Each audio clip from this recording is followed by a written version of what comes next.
I will never get tired of that song. Welcome back once again, everyone, to another Friday live stream with Trotec. I'm sorry we're starting a little bit late today. That is entirely, I'm going to blame technology. I'm going to blame. It is technology. Yeah, I'm going to blame. I don't know. Maybe it's not our technology though. Our technology it's working. That's right. This is technology that we use to supplement. But we're so glad you guys could join us today. Whether you're watching this live on YouTube, on Instagram, on LinkedIn, Facebook, anywhere, we're so happy to have you guys joining us. Say hello in the chat. Let us know where you're watching from, all that good stuff. Please, toss into the chat if you have any questions for Miguel and I. Like to say this right in the very beginning. The SpeedMarker 1300, I'm pretty sure this is the first time we've ever had it on stream. So, if we can get some questions for you guys. We're not necessarily super technically familiar with the 1300 yet, since it's only really been hooked up for us. I mean, it's a pretty new machine, if I'm not mistaken. Yeah, roughly a month. Yeah, I think Miguel is basically, like, in terms of our staff here in Canada, Miguel is easily our most like technically savvy on the 1300, and I think you've done a total of like 3 demos so far on it. Yes, but I would say no for that other thing. Not for the 1300 itself. Like, James knows way more than I do. Actually, everybody knows more than I do in this company. I'm fairly new. This is not true. But when it comes to DS, which is a new technology for the 3D Rotary, I think I'm one of the first few people that actually used it in Canada, and I'm lucky to do that. But it's pretty simple. I'm gonna show you guys. It's not that hard, and the way it works is just beautiful. Right. So yeah, I'm just retracting that so nobody calls me and say, "Oh, so you know more about the SpeedMarkers than I do." It's like, no, I don't know that much. Yeah.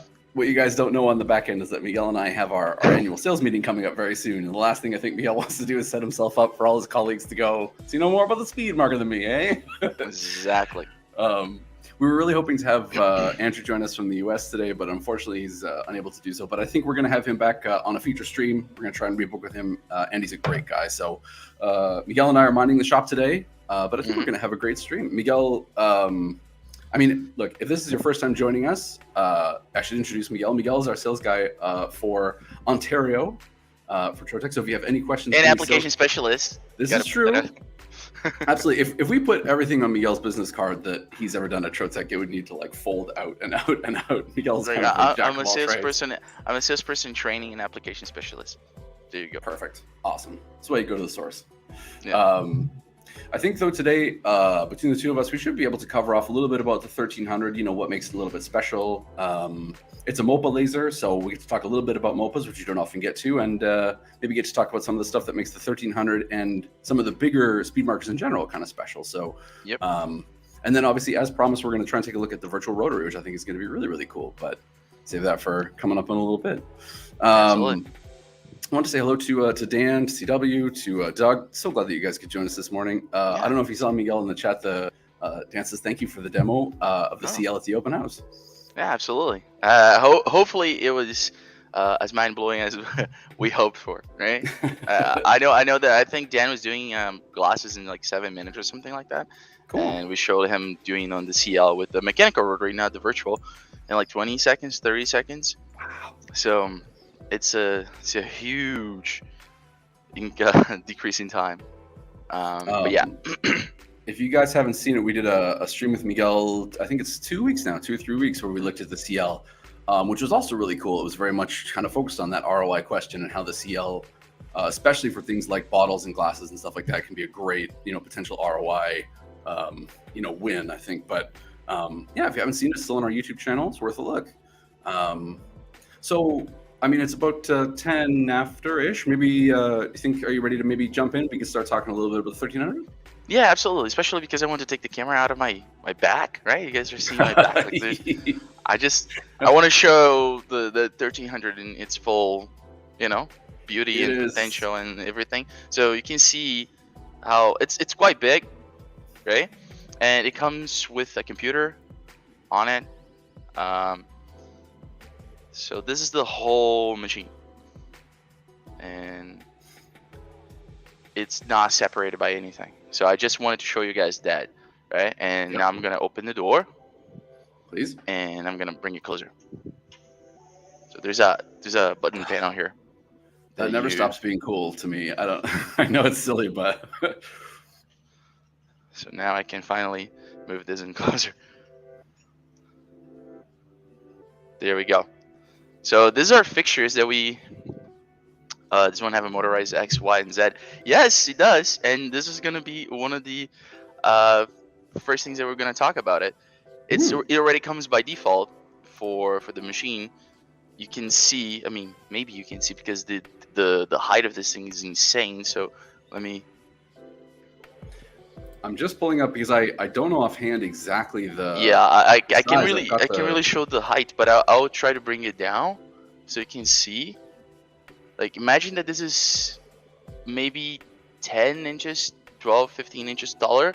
Now it's finally appearing on the camera. You can see the exhaust. Wow. And I'm bringing the axis down. It's really, really, really tall. It's see, this is what I love about these machines. So I know that usually- they are, I mean, very specialized. Like, what are the sort of applications that you would recommend a machine of this size for? Because when I think of our galvo machines, I tend to think of like stuff, you know, the 300 sized, right? Great machine still, but much more of like a cabinet as opposed to this one, which is like a, I mean, So- it's enormous. Now the x-axis motorized as well, and the y-axis, in which I'll bring the table down. Okay. Now let me move the. Since I'm doing this all by myself, you guys have to, you know, forgive me. Of course. So You're yeah, doing it, and so the table each hand- moves, not the actual laser head, right? It's the table. So okay, now I'm gonna drag it down a little bit more, the Z, and I'm gonna leave it there for some of our samples, because then I'll have to focus to each material that we're gonna do. Very cool. So this is how it looks once it's nearby the actual ceramic table. Yeah. I'm going to quickly share my screen here too, because I've got the page for it on the website here pulled up as well. So I just wanted to show you guys. So the SpeedMarkers, I mean, there's an entire range of them, of course. As you know, we've gotten a chance here in the last little bit to kind of show some of them off, and I think people have started to see why so many, I think, Trotec salespeople like the SpeedMarkers. You know, not necessarily best. We're not going to pick favorites, but this 1300 in particular, when you look at the bed size in comparison to the other bed sizes of the SpeedMarkers, I mean, I typically think of the 300 size here as the standard SpeedMarker. So the fact that this thing gives you so much extra bedroom, I want to see if I have the exact dimension here. Yeah, here we go. Let's see, maximum marking area. Yeah, 39 inches by 18. So it's almost, I mean, not quite, but almost the size of a 400 bed, just about. It's got that same 40-inch width, right? Quick question for you. You asked me about applications for that level of clearance. Yeah. Right. So I mean, please. Yeah. I mean, urns. Didn't we have something like that a couple months ago? Yeah, urns. Absolutely. Doing like a big urn, you need a lot of clearance, so you have all that height to work with. Also, you can use a 400 lens to have an even bigger field to work with. So it's application dependent, right? No, because you have different lenses, right? Yeah. In this machine. Yeah. But it's not a lens from the 400 though. No. Okay. That's the number. That's the number of the lens. Yeah. I was about to break the 1300. Number of the lens. So you can use that to have more clearance and use in different types of applications. Again, this is a high specialized machine. It's not as how's it called? as versatile as a CL or a Speedy in this case. Mm. It's a high specialized machine, and it can fit any application that you want as long as you go for it. So I think Doug was actually asking about the nuts that go into the fixtures. Yeah. It's just normal nuts and bolts. Like, we actually didn't do anything besides cutting the acrylic on the laser and setting that up. Right? It was pretty easy. So far as I know, Doug, they're just standard. Yeah, they're a standard size, but I'm sure we could try and find out for you. Fragout also mentions the rifles. Also, I think the very first video we ever did on the 1300 on the YouTube channel was Mike actually marking a full-size rifle. So it's certainly like an area of customization that these machines are ideal for. Are the holes not threaded into the bed? There are 8 holes. There are. Gotcha. But I don't know if they're threaded in the bed, honestly. The ones that I'm using, they are completely loose. So it's just the screws that I can tighten with the acrylic to the bed and move them around, so I can hold some cylindrical stuff on it. It's easier for me to move because at the end of the day, we're not doing production. We're just doing demos, and we're showing people a little bit of prototyping. So it's easier for me to just have a little bit more of freedom to move stuff around. So you can see here in the camera, I can push this. You know, it's not bolted. Oh, I understand. So they're actually, are they in the grooves of the actual like table, just so that you can slide them? That's really smart. Mm-hmm. That's really cool. I told you. So it could be thicker. Yeah, it could be thicker than that. So. So in terms of then the stuff that you would have been demoing on a machine like this, like you were talking about urns, certainly, but is the person who looks at a machine like this, do you think they're more concerned about that vertical clearance, or are they concerned about the horizontal, or is it just sort of, a bit of both? To be honest, I'm actually going to lead a little bit here.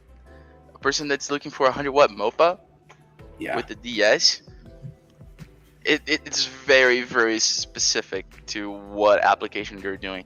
I mean, we're not allowed, I'm pretty sure we're not allowed to tell you what type of customers buy this type of machine from us, but it varies a lot, from tech companies to automotive companies, tech automotive companies, if you know what I mean.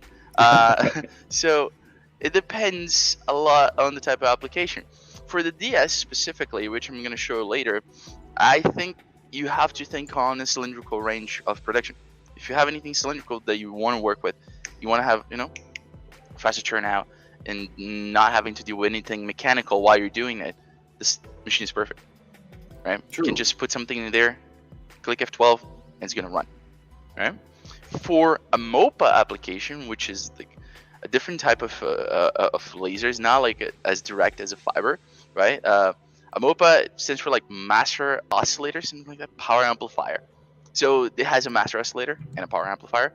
And basically what it does is that it varies the frequency of the pulses, and you can choose that.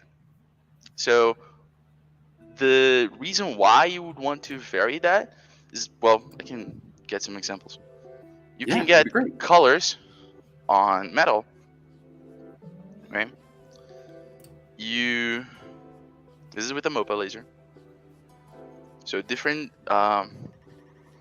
different pulse durations, different frequencies, and those are very, very specific settings. But I'll be honest with you guys, I cannot cowboy this up right now.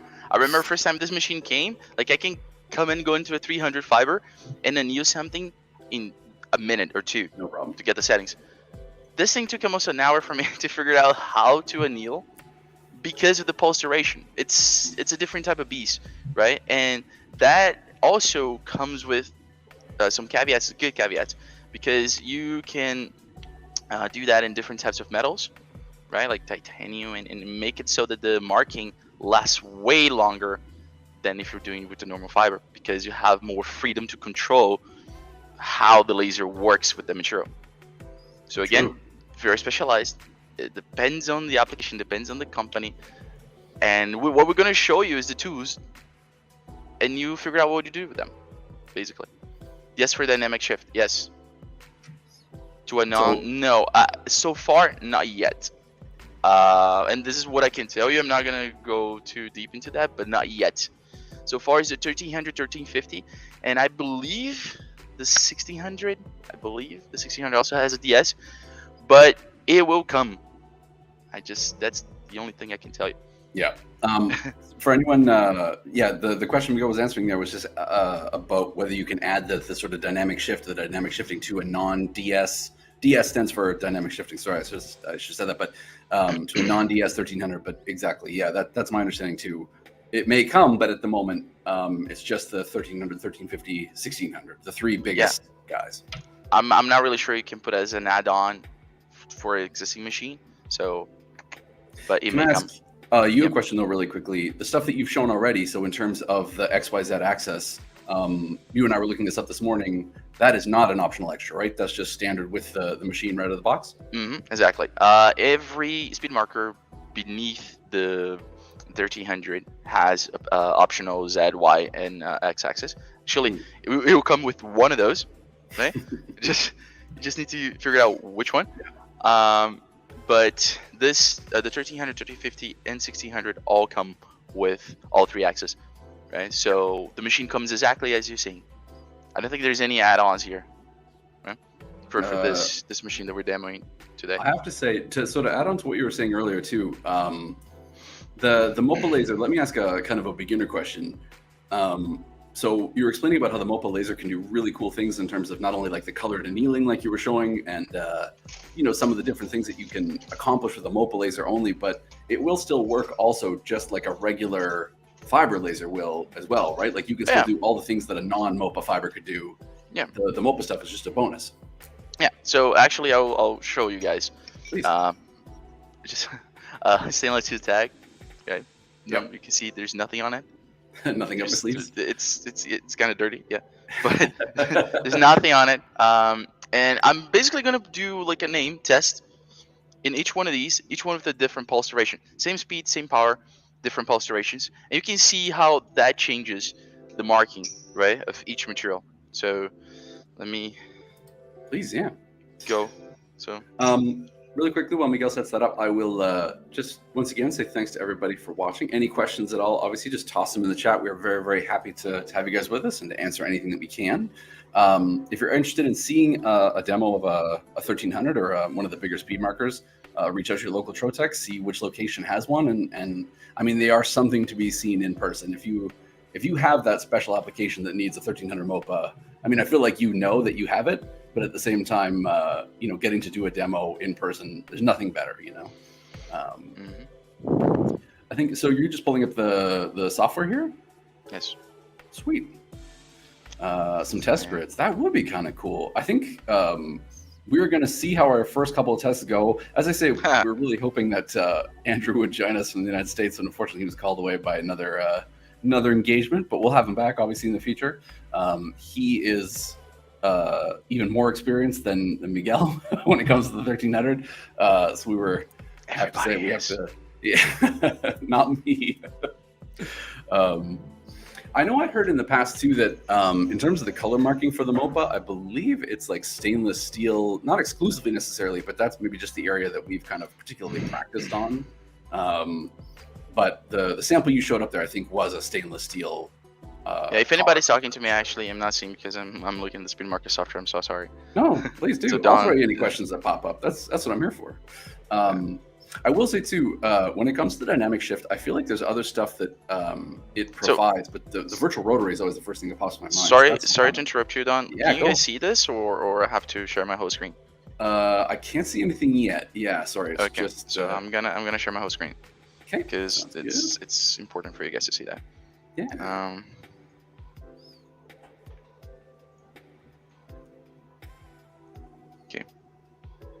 Okay, what about now? Perfect. Yeah. Okay, so the parameters look exactly like any other SpeedMarker. The difference becomes here when you go to advanced. If you click on it, you have the pre-pump, and then you have the pulse duration. This one being the most important one, right? So I'm gonna start with 120, which is I think the default one, and the frequency you can change as well. So I can put like 1000 frequency for that 120 pulse duration, right? When the default is 50. But if I change the pulse duration, to 60, the frequency was also changed to 250, which is the default frequency for 60 nanoseconds for the post duration. And that's where things get complicated, right? That's when things get complex, because sometimes you want to use a 20 post duration real quick, but you don't want 750 frequency. You might want 100 frequency. And how do you find that out? Well, we have to test a lot. And a change in the minimal change in the z-axis will change the results, things like that. So this is a type of machine that you actually have to put the time and effort to test it out, what you're using and how you apply it to your applications to get the results that you want. You can't cowboy it like I usually do. You cannot simply come here and hey, I want this, and put it there and it was going to work. I mean, for what I'm going to do now, I'm going to do this that way. But I'm going to put 1,000 marking speed because I want it a little bit darker for everything. So that's it. I'm just going to double check. It is there, and I'm going to close. So I'm going to remove the camera for the sharing screen from the SpeedMarker because there's no need for it for now. And I'm going to just hit the go button. Sounds good. Go. I pressed F12 on the browser. I'm a genius. So it marked. I always expect to have like a quick break where I can talk with chat during marking. I always forget what the speed marker is. That's not going to happen. Not going to happen. So this is 120, right? Normal ablating. There's no, nothing special about this. This is basically fiber marker. Now I'm going to do with 60.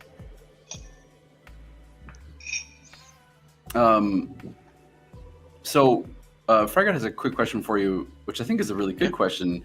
When you're setting the settings in SpeedMark, is it pretty similar to how you would do with job controls with things like 30 watt, 160 stainless Mopa? Like, are you still setting the materials in the same way, or is it more just kind of power to speed, straight away kind of thing? Okay, I understand that the question is in general, so the answer will be yes. Personally, for me, no. I only use project materials because you can.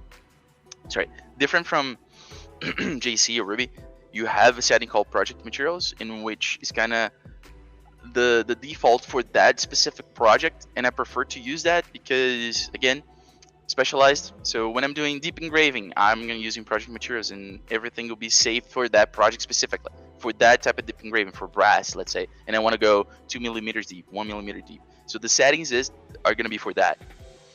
If we're talking about annealing, same thing. My project material settings will be for annealing on a 2 millimeter thick stainless steel. Right?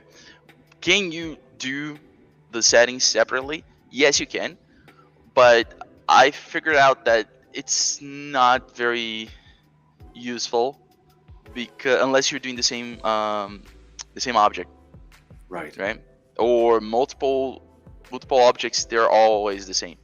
So 5-6 different types of objects, you can change around the settings. But if you're always doing something new, I'd rather use project materials.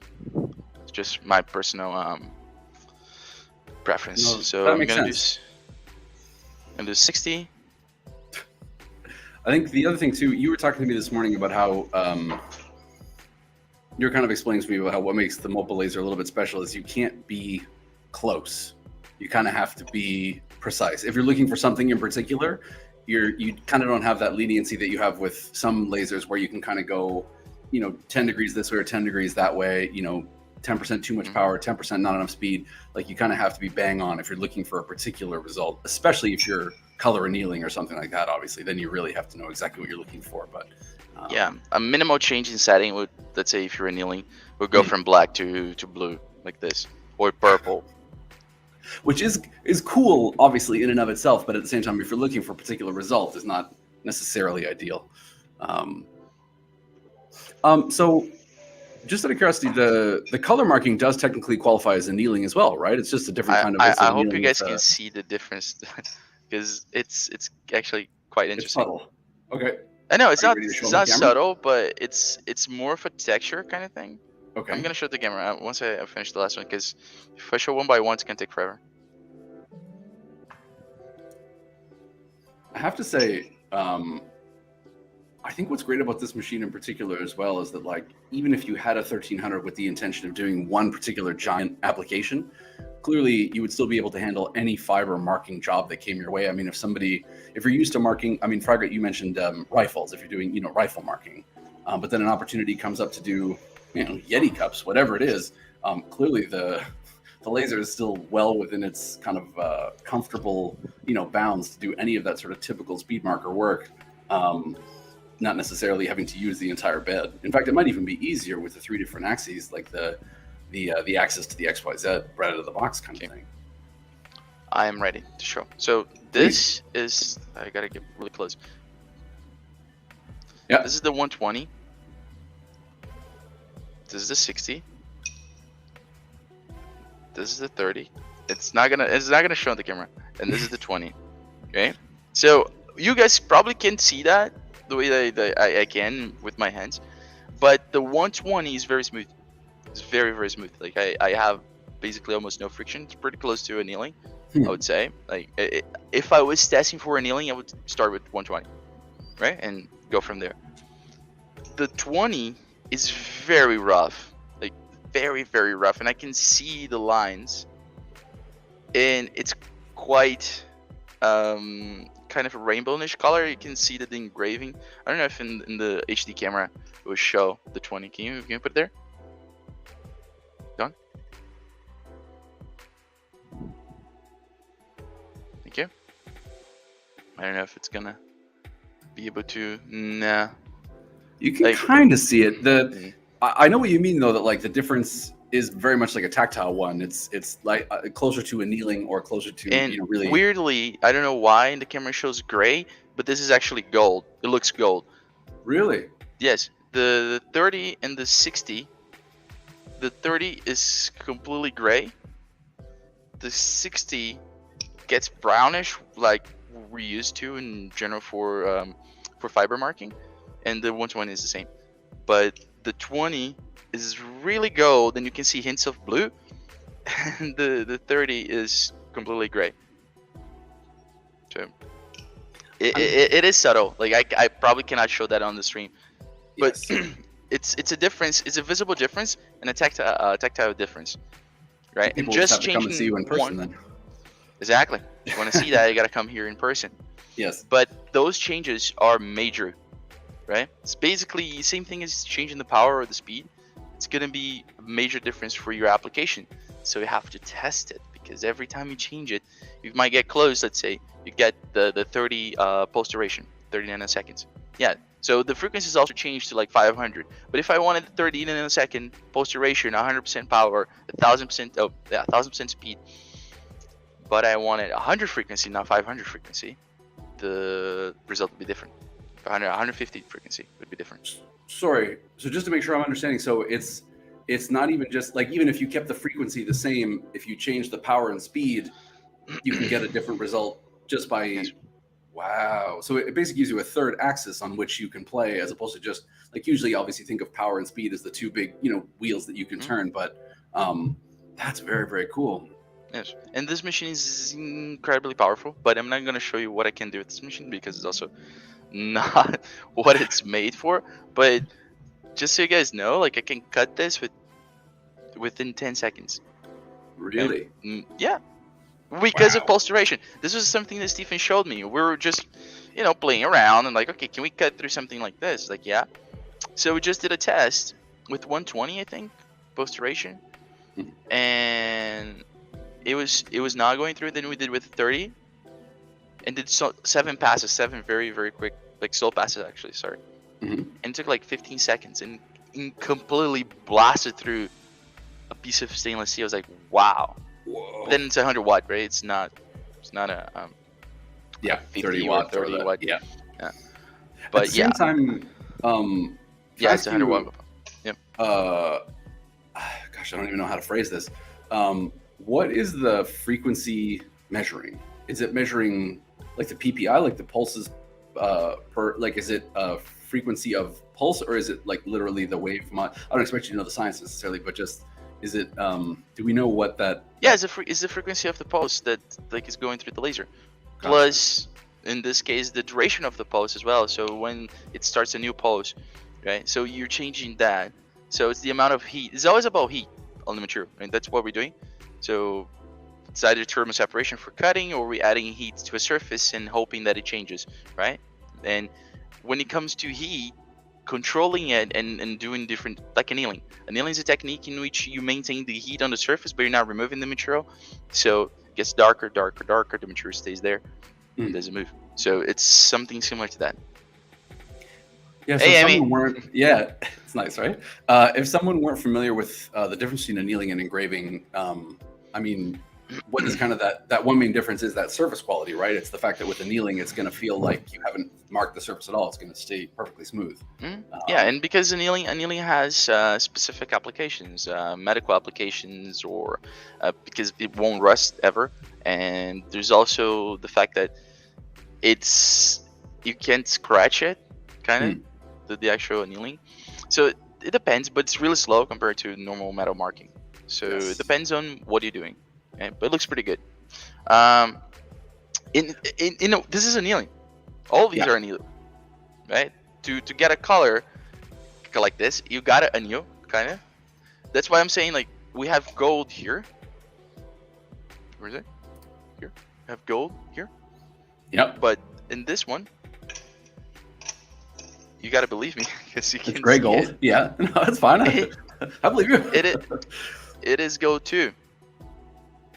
You can kind of see it now that you say it. You can kind of see it. I mean, it's not as pronounced gold maybe as the square, but like because it's not annealed. Can you anneal on the DS and not get out of focus? Oh, that's a great question. Yes. Ooh, really? But it's free. So the SpeedMarker has a lot of freedom to do whatever you want, so you can, but you have to know how, kind of thing. So you can add a multiple z-axis differentiator from when it starts to when it finishes. So you have different, let's say, if you're annealing two different texts. So when you put in the DS, this is going to be the top text and this is going to be the bottom text. You can change the Z value as it goes along the cylindrical form, right? So you can, but you gotta have the knowledge to do it. And it's a little bit complicated. I tried something similar to that. Didn't really work because I was doing how's it called? Maybe I can show you guys, but I can vamp for a bit if you want to go find something. That's fine. Yes. I wanna showcase because at the beginning, Dan was talking to me about how he came and installed the CL, and the CL I was showcasing to him and other customers because they wanted to do powder coated bottles, right? And that's what we did the stream 2 weeks ago. I tried to do that on this machine. Can you do it? Yes, you can absolutely do it. Actually, we have a video in Trotec Austria doing that. If you can pull that a while, I'm gonna go find it. I could definitely try. Let me see. Do you know the 7 bottle video? Yeah, the virtual they do with the DS. Yeah, exactly. Absolutely, yeah. I'm kind of been so it makes a lot of noise when I type on my keyboard, but I've been quietly trying to find it in the background. What I will say, there was some chatting there. Yes, okay, I think I have it here. Let's see. What I will say is that if you've never seen the virtual rotary before, I mean, we might be able to show you kind of a very basic rundown of it in this video, but it's worth digging into because the possibilities that it opens up. I mean, we show it with bottles because bottles, I think, is the easiest and potentially, simplest to understand, let's say, use case for it. It certainly makes engraving them easy. It's the experience that I had when I got to go to Austria and see it in person. But in terms of what's possible with that software, I think there's a lot of stuff that hasn't been explored yet.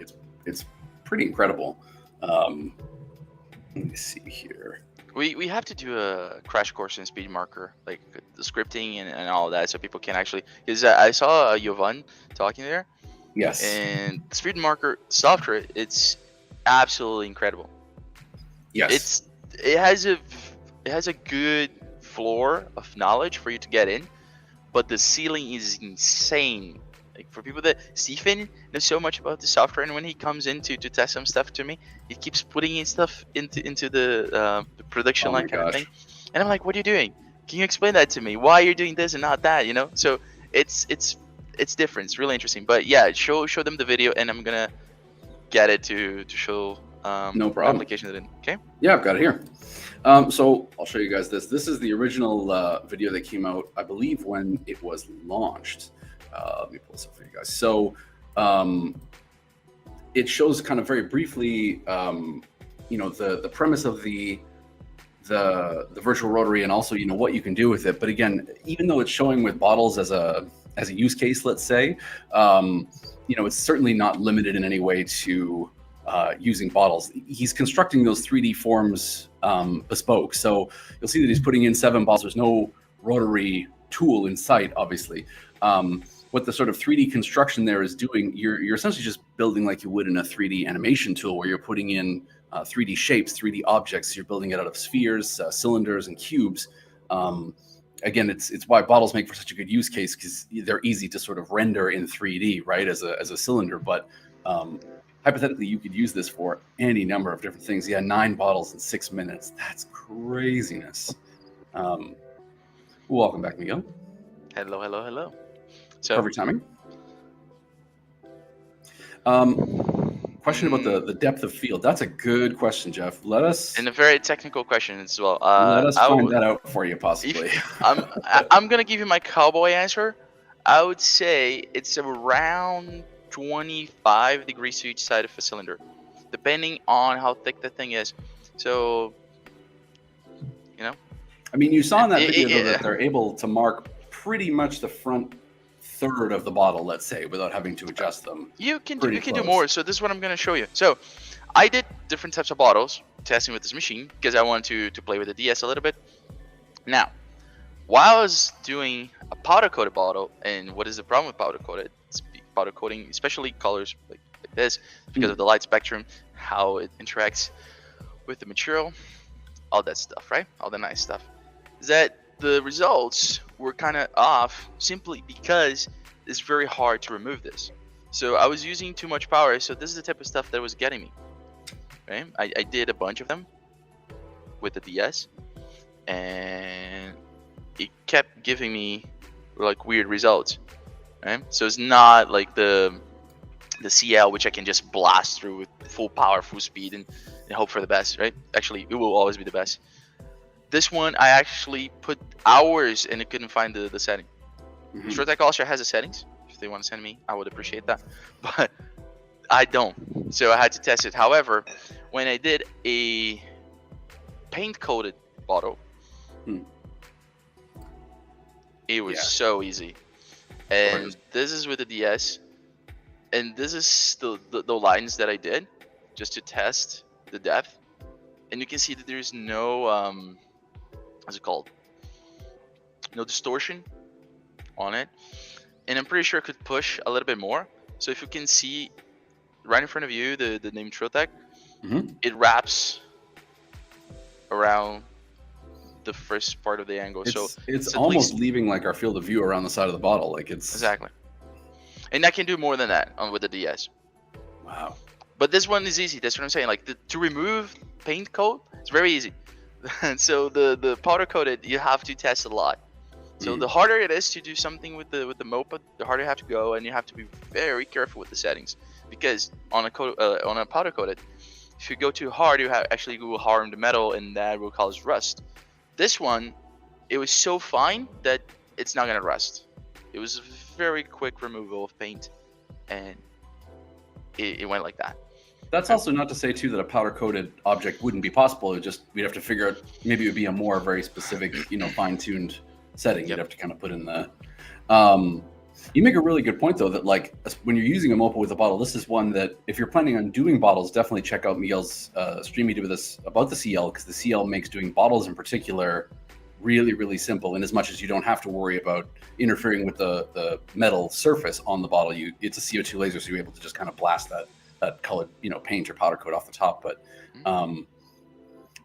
question there from Fragout as well. But whether we have to upgrade the PC that's slave to the SpeedMarker to do the 3D like the virtual rotary, or whether we just use the standard one that comes with. To my knowledge, with the dynamic shifting machines, it's just the standard. It's the standard rack, I think. Yep, we didn't get anything special for it. I mean, we can get like a high performance PC as an add-on. We never do. So, but okay, enough talk. It's getting to the end of the stream, so might as well now show the yes. So what I'm gonna do, I'm gonna do this. I already did, but hey, I did some tests, but I will do it again. It's just a cylindrical object. I know the measurements for this, so it's a 3.1 inch diameter. It's easy. Put that on the software, and now I'm gonna show you how I'm gonna do that. First, I'm gonna put this in the machine, and you can see my jig coming to life. I want you guys to know both Miguel and Tim put in a lot of work in the back before these streams start to make it look very much like effortless. But they deserve recognition for the amount of work that they have to put in.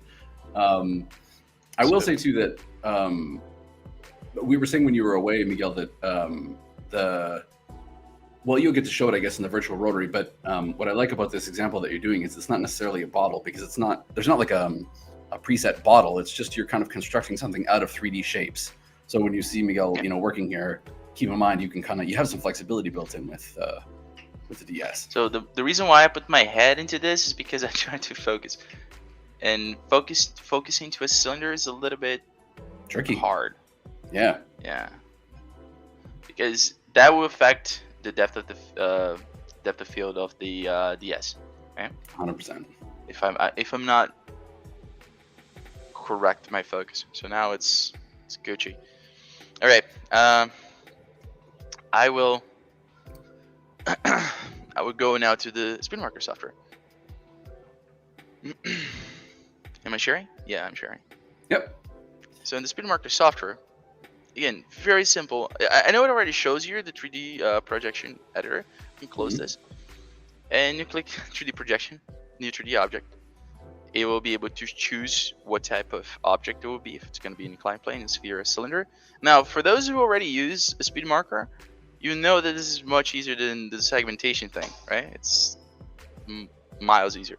So you can choose how the cylinder works, if it's going to be a normal cylinder or a hollow cylinder, right? How the movements are going to go. And here in the 3D object, and hopefully I'm not going too fast, it's quite simple. You just need to choose the top part of the object.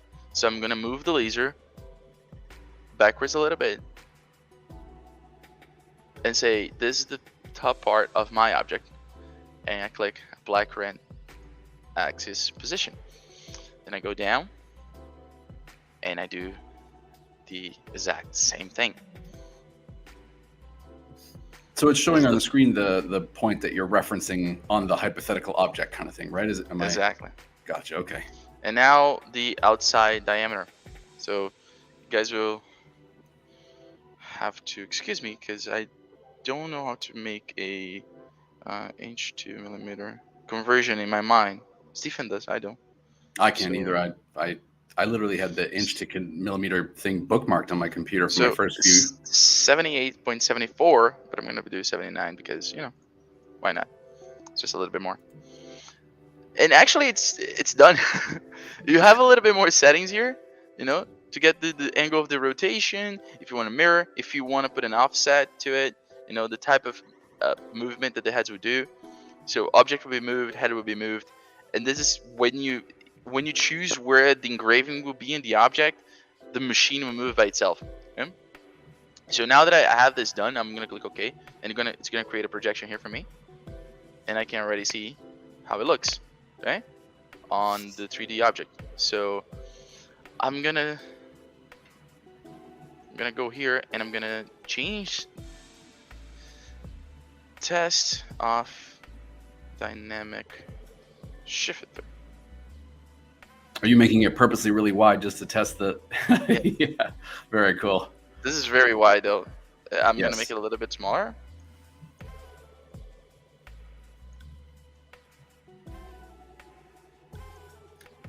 Okay, so let's see the depth. Okay, and again, I'm gonna use the settings that I was using before, 100, 1000, and I'm gonna use 120 because that's the default. Right, and as you guys can see, I don't know if you can see on the camera, but I can't because I'm looking at the SpeedMarker software. Where the laser is right now, the head of the laser is at the bottom of the cylinder. Well, the test text is in the center, so I'm gonna drag it down to where the laser kind of is, so you don't have they don't have to make any type of mechanical movement, right? Because I want it to be there. Now I'm gonna close. Really quickly, Yes. Jeff, I have to point out that is a really, really great question. I might have to get back to you on that one. I am not sure. I don't think so, but again, that's very much like Miguel. So that's a cowboy answer. That I'm not sure. Curious about the ability to import your own 3D model, as in like a vase or something like that, into the software. Wow. Wow. Let me show that to you guys.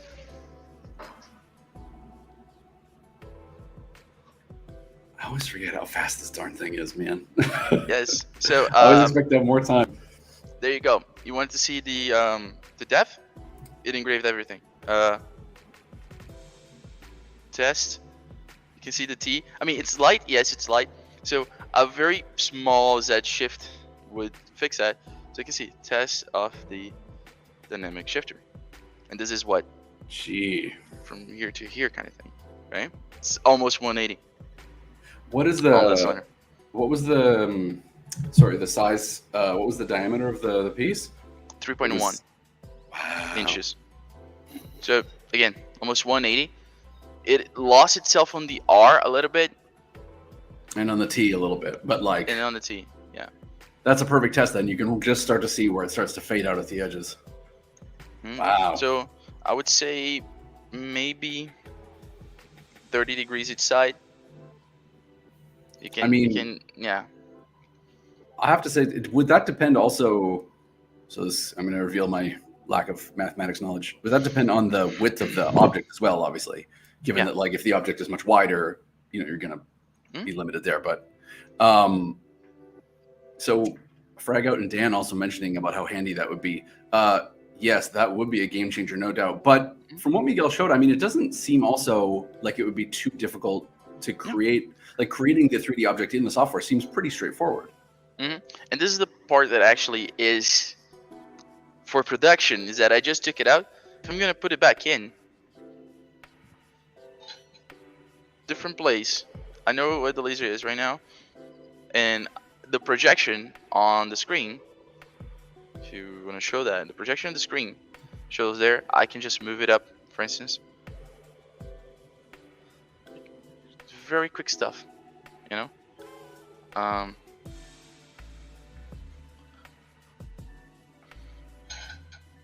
I'm gonna make sure I include the shot of the laser this time because we kind of missed getting to see it mark last time. So actually now I don't know where it's gonna engrave, but hey, it's gonna engrave. That's what I know. And I'm just gonna press F12, and it's doing something, right? Yep. And it's doing it right at the center, so it's not gonna look good. And now this is what I like about this thing, is that I can just move up and press it to F12 again, and it's gonna do it.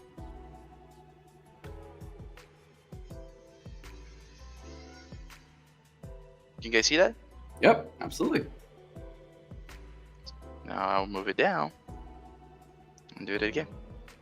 What's cool too is that even though you're using the 3D kind of modeling, the text input fields and all that stuff is still exactly the same as it is in normal SpeedMark. Like if you're familiar with SpeedMark, I don't know that this really would be too much of a stretch for you. Oh, it's a little bit hot. It's hot.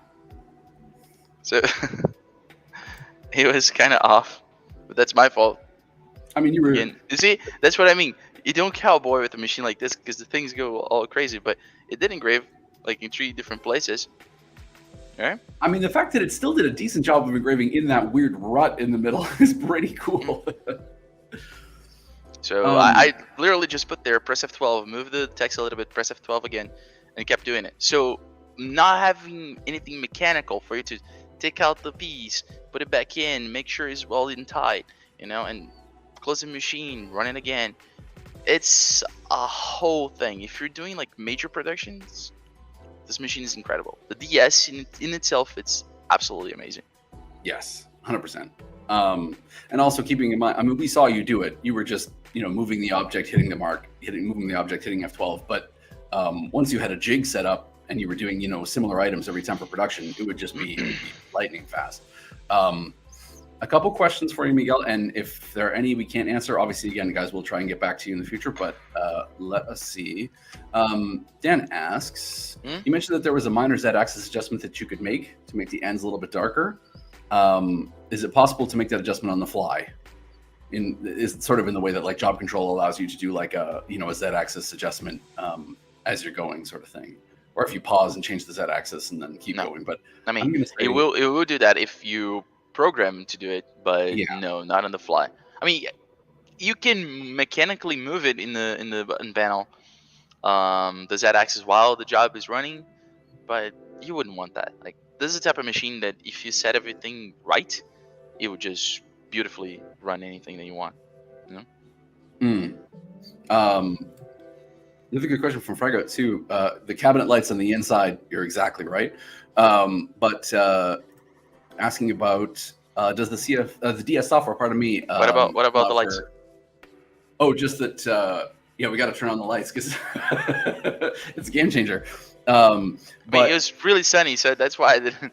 That's exactly what it is. And Dan mentioned earlier too about how the color card that you showed looks bleached out a little bit in the camera in the sun, but it is even cooler when you see it in person. Yeah. Can you try and you can't show that on the HD camera, can you, by any chance? I know it's so tough to get that thing focused. I'm asking a lot of Miguel there. Nah, it's not. Kind of not really. Well, you get the idea. Ooh, okay. Let me change the exposure. Yeah. Nah, okay. it's kind of washed out too. Oh no, Still. You can see like the green and the actually the color that blows my mind is the white. Yes, agreed. Because usually white is not, I wouldn't say a mistake, but it's not usually the result that you want. So it kind of looks whitish, kind of washed out when you're doing with the fiber laser on mostly anything. But this white is like, those that stuff that you put to correct pen. White, yeah, it looks like whiteout, like a whiteout pen. Yeah. Right. Sorry, Don, you're muted. I am. Yeah, exactly. Yeah. I think my internet is starting to tell me that it's so white. The end of the... It's weird. You can do white using a normal, but I saw people doing, especially in titanium. If you're just doing fiber, I can. But I think like from all the colors that you can do on metals, white is the one that absolutely blows my mind. Agreed. So, okay. Question for you: whether the DS allows, whether you know or not, like a mild.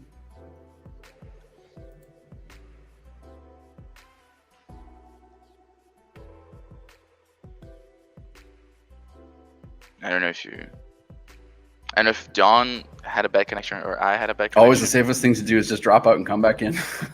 Oh, so you had a bad connection. Okay. I was gonna weirded out by that. About the lens. Yes, you can change the lens. Does the DS software side adjust for multiple size lenses, or does it only work with the 1.6? No. It adjusts. Wish you could pause a job mid-burn. Being told that I David Blaine is possibly like both the best and worst thing that I've ever heard. It's like the coolest compliment, and also like young David Blaine or old David Blaine. So I think you also covered off Jeff's question here too, but saying that so there are the multiple lenses obviously that you can swap in, and the virtual rotary will still work even with the other lenses in place, right? It won't make a difference in terms of the functionality of it. It should. I mean, it's an assumption on my part, but it's a type of assumption that I would know if it wasn't the case. Know what I mean? Like, there's no such thing on on my price list or quote saying that there's a specific DS lens. It's like it's a DS machine, right? Yep. So and you can choose different lenses. So also, I mean, I'm of two minds about this, but because I do really love the SpeedMark software. I mean, I can't lie. But for those of you, for those Ruby heads out there, and I know you're out there, including myself, and I think Miguel to some degree, because Ruby is coming to the SpeedMarkers, I think you will have also the option, in the SpeedMarkers in the future here. Sorry, Miguel, go ahead. Yeah, I just gotta tell you guys something about Ruby and SpeedMarkers. I imagine that's gonna be great for new users and people that don't know how to use SpeedMarker. But the SpeedMarker software is not gonna go away, so don't worry. It's not gonna be like job control because the SpeedMarker software is incredibly specialized. Ruby's not gonna be like that. I mean, I don't know, but I doubt it. Right? It's a different type of application, Ruby. I don't know how they're gonna implement all that stuff, and probably they won't. So I believe it's gonna be like a simplified version of the SpeedMarker software. So you can go there and just do some cool design stuff. But the SpeedMarker software is so worth to know and learn and put the time into it to understand the type of stuff that you can do with it. Absolutely. I couldn't have said it better. I think if you're getting a specialized machine like one of our SpeedMarkers, then you're probably the sort of person where it's worth putting in the time to learn that extra level of depth. That is pretty much the top of the hour, everyone. I mean, a huge thank you, obviously, to everybody who joined us. I mean, Frago, Dan, Jeff, everybody who was able to jump in, Amy, obviously, Jovan. We really appreciate you guys jumping in the streams, whether you're watching it now or later on YouTube. I mean, it's always appreciated. We love answering your questions. We love getting to hang out with you guys on a Friday. I think next week we're bringing back the consumable stream, the monthly consumable stream. So you'll get a chance to see myself and Kelly and Alan, and we're going to go through another big chunk of the consumables catalog. Definitely don't miss too when it comes to consumables. We recently launched a new clearance option with our consumables that you can see on the homepage of the consumables website. If you're in Canada, it is engraving-supplies.ca, and if you're in America, it's engraving-supplies.com. I will put that in the chat, but you can get some new deals on some discontinued kind of classic materials, so it's pretty cool. Over to Miguel. I mean, how about you, sir? Any final thoughts before we head out? Any last thing? Yes, the beauty of this machine is to actually come and see it up close. So if you are interested in seeing the DS or the 1300 or a Mopa laser, come down. If you're in Ontario, of course, come down here to Mississauga. If you're not in Ontario, you can always contact us and we can set up a demo in any other location that you might want.